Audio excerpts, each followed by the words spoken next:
Most people have a focus either on what they have or what's missing. We all do both. But what do you think most people focus on more often? What they have or what's missing? What's missing? That's right. Even achievers do that. It's one of the reasons you see these achievers that no matter what they do, it's never enough. Because think about it, if you're always focusing what's missing from your life, how can you sustain happiness? It's software that will not allow that. You'll feel happy for a little moment and then you'll notice it's missing again. What do you think's more often people focus on? What they can control or can't control? What they can't control. Yeah, there's so much you can't control around you that people really sunk in that. Well, do you focus more on the past, the present, or the future? We all do all three, but we tend to have one we focus more on. Where do you think more people focus? Past. That's right. And achievers focus on the future, and happy people on the present. If you're going to be an achiever, the ideal is the present so you experience it, anticipating the future so you can shape your life, right? Yeah. But the past you can't change. So I ask people in seminars, you got stadium 15, 20,000 people, and I'll say, how many of you know somebody that takes antidepressants and they're still depressed? And 80% of the room raise their hand saying they know somebody.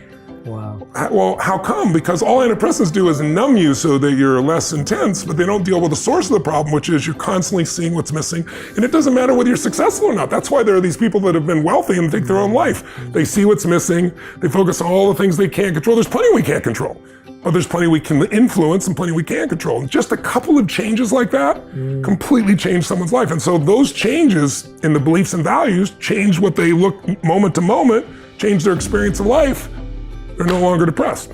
It's like, disappointment either destroys you or drives you, and you have to decide which one it's gonna be. If you don't consciously decide, there's always gonna be more BS for you to deal with.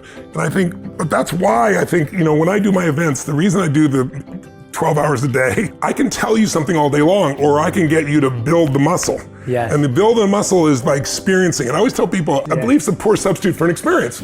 I try to give people experiences that are so profound. And then, the studies they did, they found people 12 months later, 11 months later, we're still in the middle of COVID.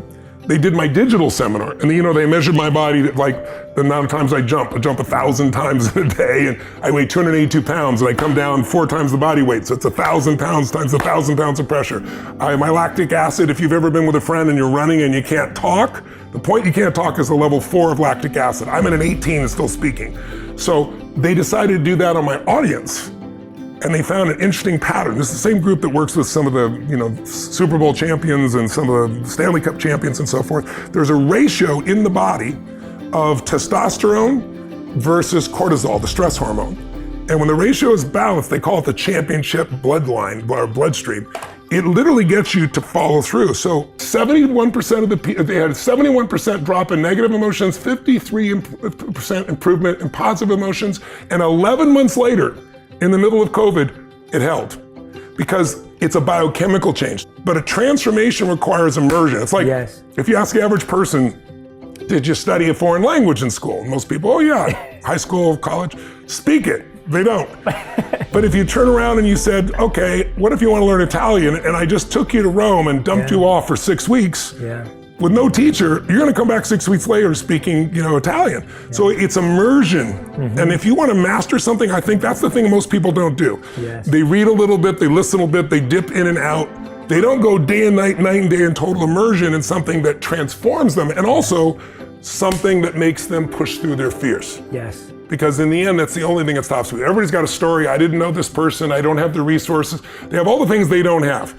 But if you're resourceful, you can get the money, you can get the time, you can get the energy, you can get anything you want. And you've got to get over your fear to be resourceful. So we do experiences that are so physiologically profound that those fears do not stop you anymore. What's the common human experience? Because I'm seeing the same problems, even though it's a different culture, even though it's different beliefs. We're in winter right now. We've been in winter since about 2008. And we're not done.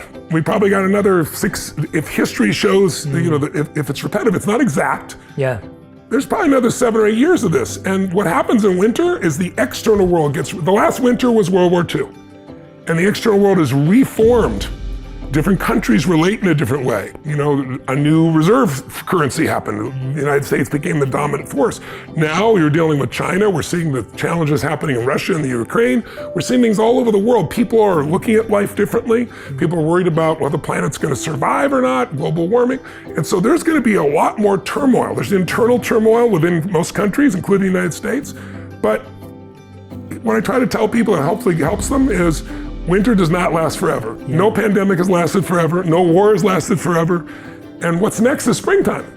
If you were God, wouldn't you work it out that way? After the vicious night, you have this beautiful day. After the tough winter, there's this nice springtime. So the goal right now is to get strong in winter, not to fold. If you can be strong in this season, in your business, in your life, then when springtime comes, it's a piece of cake. And if you do well in business during this time, if you look at the Fortune 1000, 65% of them were born in a winter, in a depression or a recession. Wow. Whether it's Exxon or it's Disney in depressions, or whether it's Pizza Hut or Federal Express that was done in a recession, or Apple or Microsoft in a recession. So if you do well then, you tend to do well through time. And so this is a time, not to say, oh, it's winter, I'm gonna freeze to death. It's like, no, it's a time to learn, grow, expand, spend time with your family, take advantage of the season, and don't think the season is forever.